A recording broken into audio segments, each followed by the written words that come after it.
আলহামদুলিল্লাহ ওয়াসসালাতু ওয়াসসালামু আলা রাসূলিল্লাহ আম্মা বাদ। আজকের বিষয়, মেয়েরা কখন বাবার সম্পত্তি থেকে অর্ধেক অংশ পাবে। যখন একটি মেয়ে অর্ধেক সম্পত্তি পাবে দুটি শর্তের মাধ্যমে একটি মেয়ে অর্ধেক সম্পত্তি পাবে। প্রথম শর্ত হলো যে আদামুল মুমাথিলা লাহা, যেই মেয়েটি যেই ব্যক্তি মারা গেছে তার যদি একটি মেয়ে থাকে অথবা একাধিক মেয়ে না থাকে, মাত্র একটি মেয়ে থাকে, তাহলে অর্ধেক সম্পত্তি পাবে। এটা হলো প্রথম শর্ত। এটা কি প্রথম শর্ত। আর দ্বিতীয় শর্ত হলো আদামুল মুআসসিব, যদি ওই মেয়ের কোনো আপন ভাই না থাকে, আপন ভাই থাকলে অর্ধেক সম্পত্তি পাবে না। এটা হলো দুটি শর্ত। যেমন আল্লাহ পবিত্র কোরআন কারিমে বলেন, ওয়া ইন কানাত ওয়াহিদাতান ফালাহান নিসফু, যদি একটি মেয়ে থাকে, ওয়া ইন কানাত ওয়াহিদাতান, একটি মেয়ে থাকে, ফালাহান নিসফু, তার অর্ধেক সম্পত্তি পাবে যে ব্যক্তি মারা গেছে।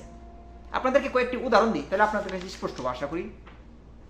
এক নম্বর উদাহরণ হলো যে কোনো ব্যক্তি মারা গেছে, তার একটি মেয়ে এবং তার ছেলে নাই, তার ছেলে আছে, ছেলে মারা গেছে কিন্তু ছেলের ছেলে আছে।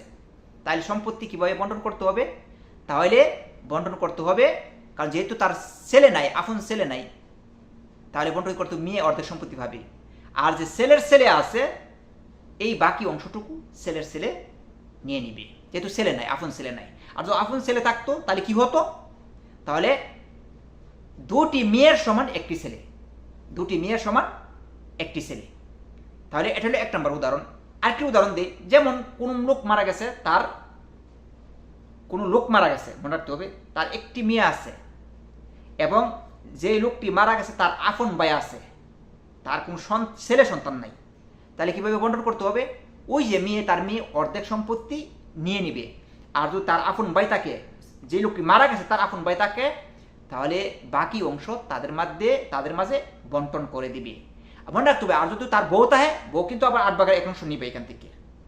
আমি আপনাদেরকে যে উদাহরণ করে দিচ্ছি, যদি তার বউ না থাকে, শুধু আছে তার মেয়ে আছে এবং তার আপন ভাই আছে, তাহলে মেয়ে কত পাবে অংশ? অর্ধেক অংশ পাবে। আর আপন ভাই আছে, যে লোকে মারা গেছে, বাকি অংশ তাদের মাঝে বন্টন করে দিতে হবে।